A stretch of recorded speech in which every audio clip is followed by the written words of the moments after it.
Well, it's indeed a privilege tonight to have you here for the annual Father's Day Family Worship Seminar.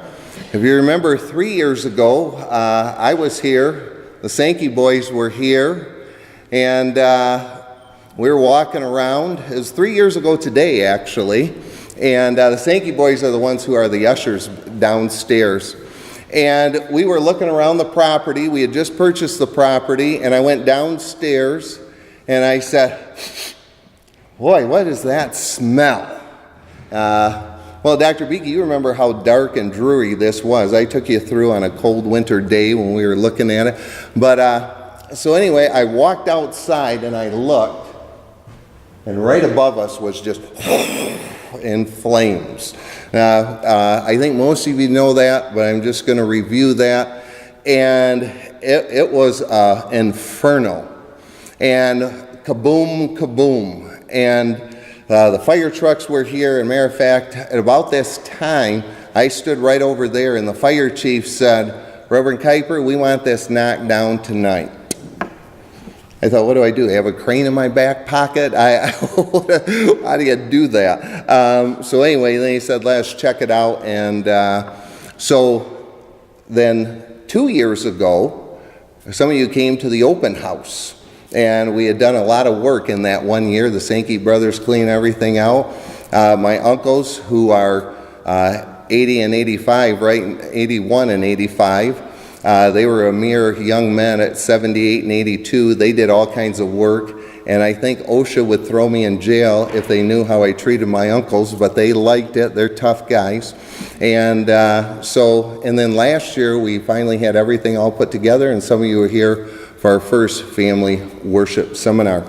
Let me just say this before we sing. I was born in 1960. I just want you to resonate for a few minutes of why we do family worship and why I think it is so vital and important. I was born in 1960. That's a turning point in sociological sin history of the United States. At that time, only 1 out of 10 families was without the biological father, or if the children were adopted, obviously, that doesn't count.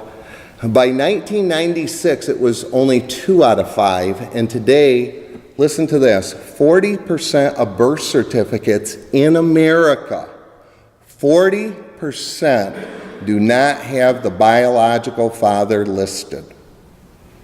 Some people today say that we are living in a crisis of fatherlessness or a crisis of fathers.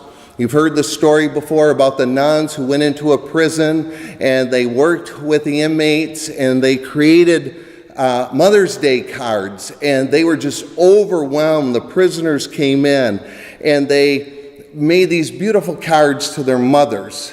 And Coach O, you remember Nick the Greek?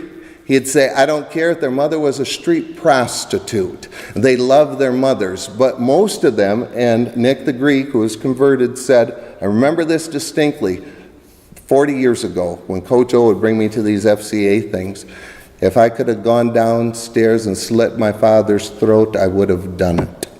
When those same nuns came back from Father's Day to do those cards in the prison, they only handed out 2 of them. Listen to this from Ken Cansfield, the National Center for Fathering.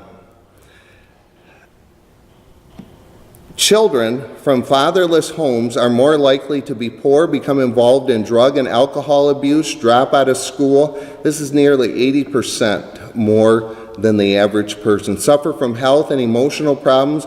Boys are more likely to become involved in crime. Girls are more likely to become pregnant as teens. You know, it's no wonder why Nehemiah said this when he was rebuilding the walls, that every clan was supposed to go by the wall, and every family, every father was supposed to build the wall for his family to protect his children. And Nehemiah 4:14 says, do not be afraid of them. Remember the Lord who is great and awesome.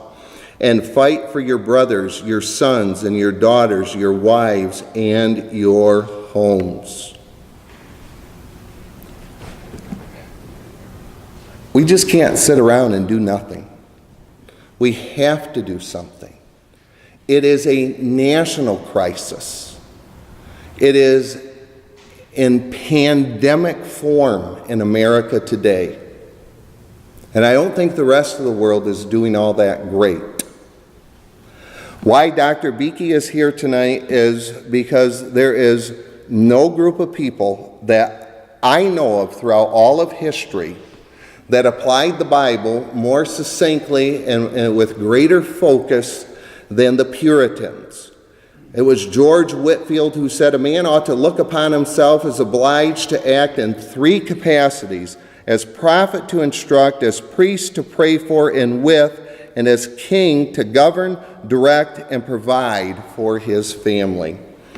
Dr. Beakey has the secret. He uncovers it and polishes it like gemstones and diamond necklaces, and shows the beauty and the glory of God when applied to everyday life.